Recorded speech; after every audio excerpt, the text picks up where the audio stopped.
Have you ever looked at your LinkedIn profile and thought, this is not where I thought I'd be? Maybe you've hit a glass ceiling. Maybe you've been made redundant in the current economy. Or maybe what's a lot more common actually, you've spent years building your career and you're just no longer in love with it.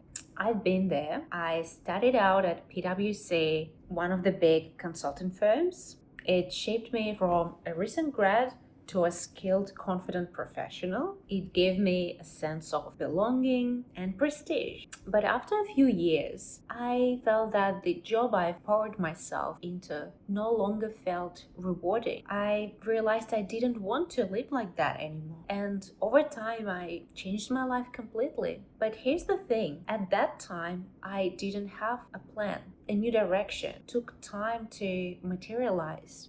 So today I want to talk about what happens when your career doesn't go to plan and how to find your way forward with clarity, confidence, and with a bit of self-compassion.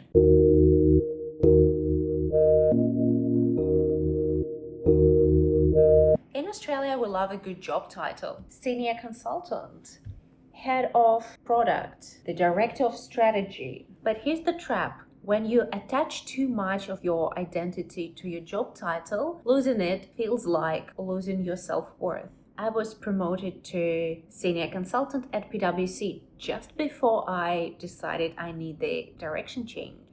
And then I moved to Australia, went back to uni, started afresh, and it was exciting. I had a chance to reinvent myself. Then I started a new relationship, and my then boyfriend started introducing me to his work friends who were all successful young professionals. And it hit me hard because I felt miserable introducing myself as just a student, because only yesterday I was one of them, a successful young professional, a senior consultant at an international firm. That is when I realized just how much of my self-worth was tied to being a PwC consultant.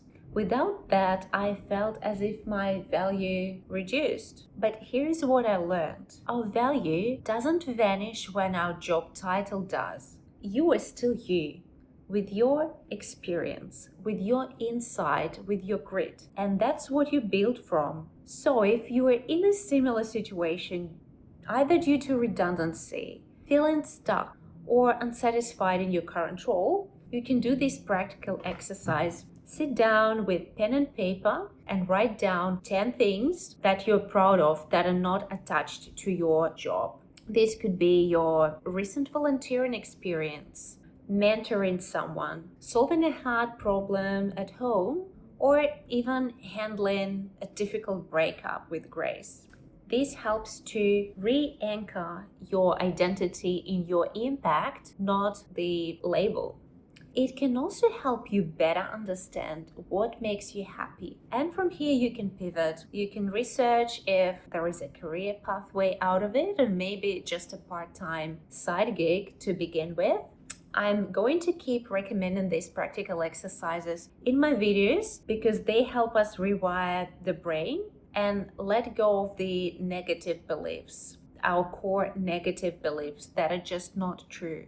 So I grew up overseas, not sure if Aussie kids are raised the same way, but where I'm from, being helpful and busy was everything. As a kid, I loved reading, jigsaw puzzles, but whenever my parents saw me just chilling with the book, they would tell me, go help in the garden, clean the house, or find another chore for me. Basically, from a young age, we are taught to always hustle, be productive, update your CV and start applying for new roles.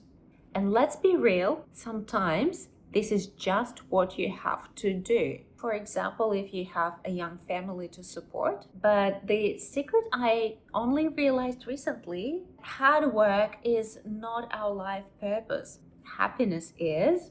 Happiness is what I want to explore more in my future videos. And sometimes the most powerful thing we can do is pause. Pause if you're in between roles or just burnt out in your current one. Give yourself a permission to stop, reflect. Again, you can sit down with pen and paper in a quiet area for an hour and answer these questions that you probably didn't have time to consider in years. What do I actually enjoy? What kind of impact do I want to make? What kind of people do I want to work with? If you can't answer these things for yourself, you'll keep accepting whatever comes your way instead of designing the life you want. There's another practical exercise you can do to help you understand what you enjoy and what you don't. For a month, at the end of each day, jot down one thing that energized you today and one thing that drained you. After a while, maybe a few weeks, you'll see the patterns emerge and they'll guide you to your next move. Also, taking pause might be really helpful before making radical changes or burning bridges. Even if you're no longer in love with the job you have, maybe you still like the company you work for, so you can go on a secondment to another department. The departments may sit next to each other, but working there may feel completely differently because you get a new boss, new coworkers, and new clients, and maybe you will be doing different things. You will buy yourself time to actually consider your options.